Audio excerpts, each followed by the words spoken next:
Hi, this is Ajay Anand and welcome to social science classes from excelup.com। इस lesson में आप चुनावी राजनीति के बारे में पढ़ेंगे।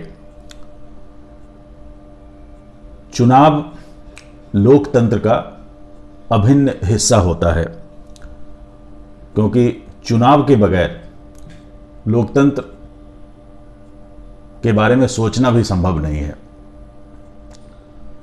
खासकर भारत में चुनावों का महत्व किसी उत्सव से कम नहीं होता है।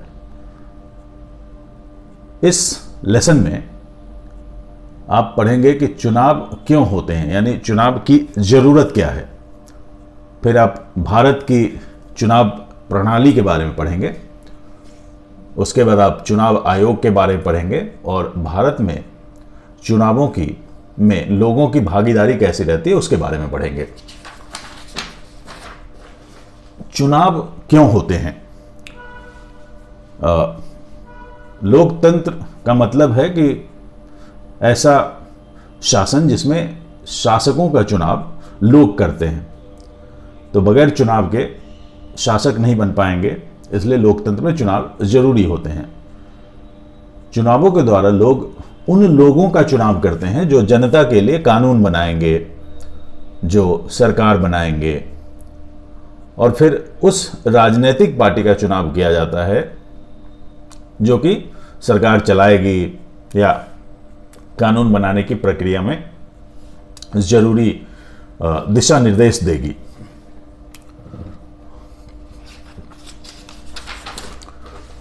अब देखते हैं कि लोकतांत्रिक चुनाव के लक्षण क्या होते हैं।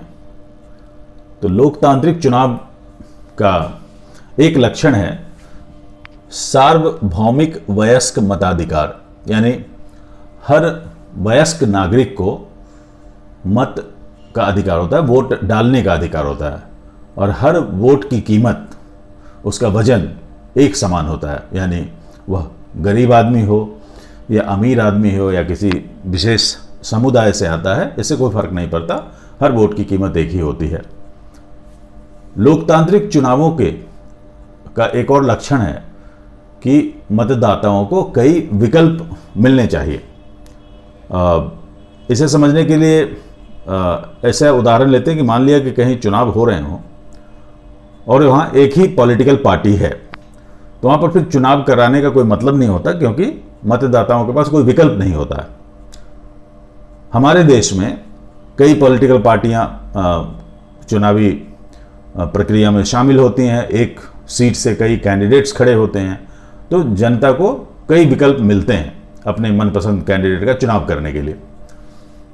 लोकतांत्रिक चुनाव का एक लक्षण है नियमित अंतराल पर चुनाव, ताकि लोगों को समय समय पर नई सरकार को चुनने का मौका मिले। जैसे हमारे यहाँ लोकसभा या विधानसभा के चुनाव हर 5 साल पर होते हैं, ताकि हर 5 साल के बाद लोगों को मौका मिले कि अगर पुरानी सरकार से खुश हैं तो दोबारा उसको चुन के लाएंगे, यदि नहीं असंतुष्ट हैं तो एक नई सरकार का गठन होता है। उसके अलावा एक और लक्षण है कि चुनाव स्वतंत्र और निष्पक्ष होने चाहिए। स्वतंत्र यानी लोग बगैर किसी डर के चुनाव दे सकें, आराम से घर से बाहर निकलें और वोट दे दें।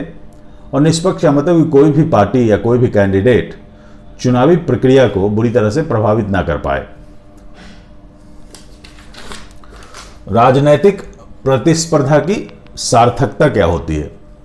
कई लोगों का मानना है, या बल्कि कई लोगों की शिकायत होती है कि राजनैतिक प्रतिस्पर्धा से समाज में बुरे असर पड़ते हैं, इससे भ्रष्टाचार को बढ़ावा मिलता है, और जो पॉलिटिशियन होते हैं वो अक्सर भ्रष्ट होते हैं। तो यह एक नकारात्मक बात है। अब कुछ सकारात्मक बातों पर भी गौर करते हैं कि जो कैंडिडेट्स होते हैं, जो सांसद हों या विधायक हों, उनमें कहीं ना कहीं चुनाव हारने का डर होता है, और उसी डर से और चुनाव जीतने की ललक में नेता जनता की भलाई का काम करते हैं, जन कल्याण का काम करते हैं। अगर चुनाव हारने का डर नहीं होगा तो वह शायद हो सकता है कि जन कल्याण पर बहुत ज़्यादा ध्यान न दें। और जो पॉलिटिकल पार्टीज होती हैं या कैंडिडेट्स होते हैं उनके बीच में जो कंपटीशन होता है उसके कारण भी निष्पक्ष चुनावों को बल मिलता है। तो इससे पता चलता है कि राजनीतिक प्रतिस्पर्धा में अच्छाइयाँ ज़्यादा हैं और बुराइयाँ कम हैं। अब देखते हैं कि भारत की चुनाव प्रणाली कैसी है। पूरे देश को जनसंख्या के आधार पर कई निर्वाचन क्षेत्रों में बांटा गया है। लोकसभा में 543 निर्वाचन क्षेत्र हैं, यानी 543 सीटें हैं, और हर राज्य की विधानसभाओं में उस राज्य की जनसंख्या के हिसाब से सीटों के नंबर अलग अलग होते हैं। इन निर्वाचन क्षेत्रों में से कुछ जो क्षेत्र हैं वो आरक्षित होते हैं, यानी उन सीटों से केवल अनुसूचित जाति और अनुसूचित जनजाति के उम्मीदवार चुनाव लड़ सकते हैं। ताजा आंकड़ों के अनुसार लोकसभा में 84 सीट शेड्यूल कास्ट के लिए यानी अनुसूचित जाति के लिए है और 47 सीट अनुसूचित जनजाति के लिए है। इन सीटों पर सिर्फ इसी आरक्षित कैटेगरी के लोग चुनाव लड़ सकते हैं, लेकिन इन सीटों पर जो जनता होती है उनमें से सभी लोग अपने कैंडिडेट के लिए वोट करेंगे, यानी मतदाताओं के लिए कोई आरक्षण नहीं होता, कैंडिडेट्स के लिए आरक्षण होता है। चुनाव आयोग एक मतदाता सूची भी तैयार करती है जिसमें वोटर का नाम, उसका पता, आयु वगैरह का विवरण होता है। और मतदाता सूची चुनाव के कुछ महीनों पहले उसमें संशोधन भी किया जाता है, क्योंकि जो पिछला चुनाव हुआ था और उसके बीच में जो समय बीता उसमें हो सकता है कि कई लोगों का निधन हो गया हो, कई लोग ऐसे हों जो 18 साल की उम्र के हो चुके हैं और अब उन्हें मताधिकार मिलेगा तो उनके नाम डालना जरूरी हो जाता है। कुछ लोग एक शहर को छोड़कर दूसरी जगह चले जाते हैं और वहाँ शायद अपना वोटिंग राइट्स इस्तेमाल करना चाहें, तो इसलिए मतदाता सूची को अपडेट करना पड़ता है। फोटो पहचान पत्र, चुनाव आयोग एक इलेक्टोरल वोटर आईडी कार्ड भी इशू करती है और जिस किसी को वोट डालने जाना होता है पोलिंग बूथ पर, वहाँ उसे अपने साथ फोटो पहचान पत्र ले जाना पड़ता है। अगर किसी का फोटो पहचान पत्र समय पर ना आया हो लेकिन उसका नाम वोटर्स लिस्ट में है तो वह कुछ दूसरे पहचान पत्र भी दिखा के वोट डाल सकता है, जैसे कि driving licence, PAN card, passport वगैरह। फिर उम्मीदवार का नामांकन होता है। जैसे ही चुनाव की तारीख घोषित हो जाती है तो उम्मीदवार को उस जिले के दफ्तर में जाकर, जिला कार्यालय में, डीएम के ऑफिस में जाकर के अपना नामांकन दाखिल करना पड़ता है, जिसके साथ उसे कुछ रुपए जमानत राशि के रूप में जमा करने पड़ते हैं।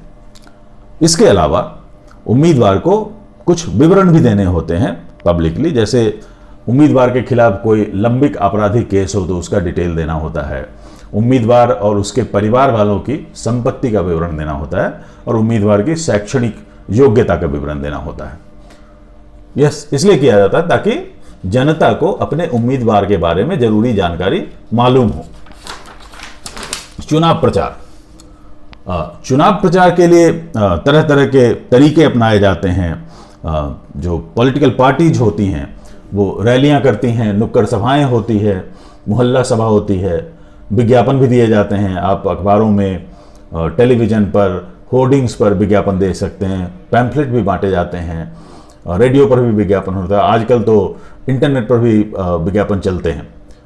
चुनाव प्रचार के दौरान कुछ कामों पर प्रतिबंध लगा दिया जाता है, जैसे कोई भी कैंडिडेट वोटर को रिश्वत या धमकी नहीं दे सकता है, धर्म या जाति के नाम पर वोट नहीं मांग सकता है और चुनाव प्रचार में सरकारी संसाधन का दुरुपयोग नहीं कर सकता।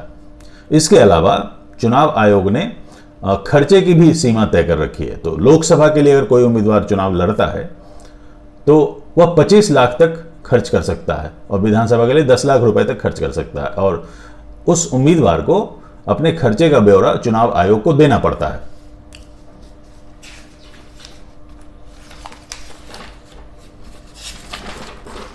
आचार संहिता, जैसे ही चुनाव की तारीख की घोषणा हो जाती है तो आचार संहिता लागू हो जाती है और इस आचार संहिता के अनुसार कुछ काम नहीं किए जा सकते हैं पॉलिटिकल पार्टियों द्वारा या कैंडिडेट्स के द्वारा।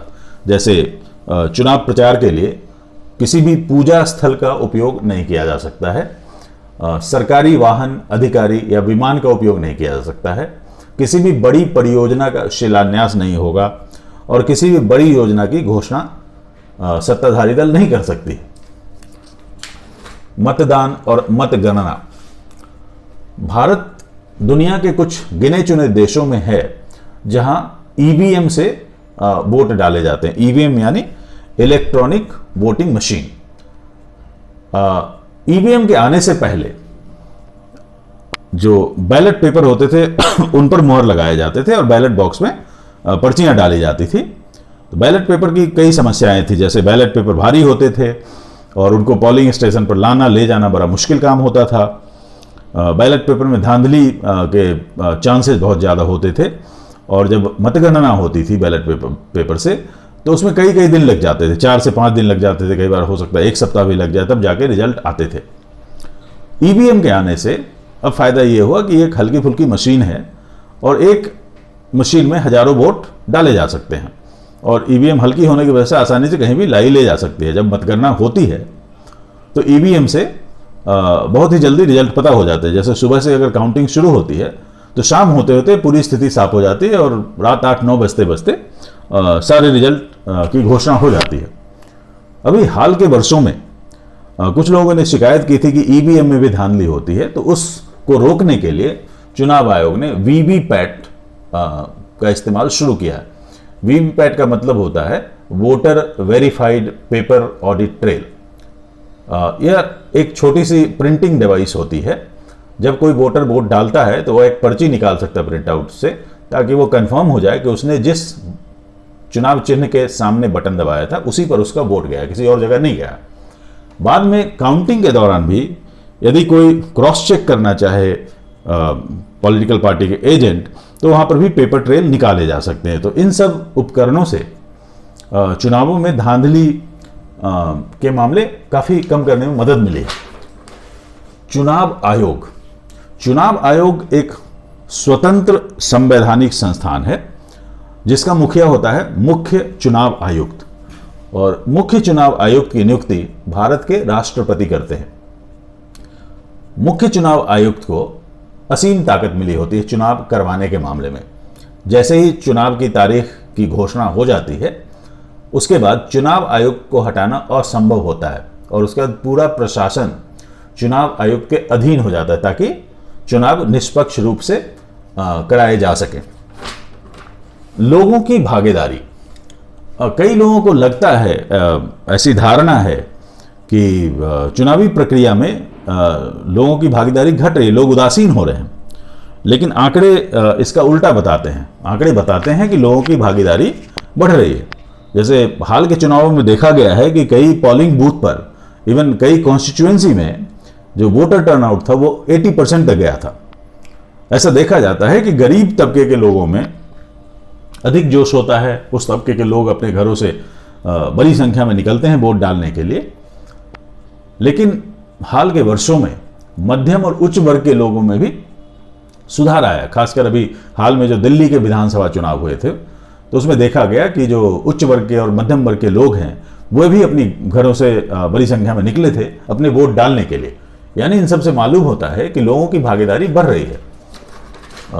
चुनावी नतीजों को स्वीकारना।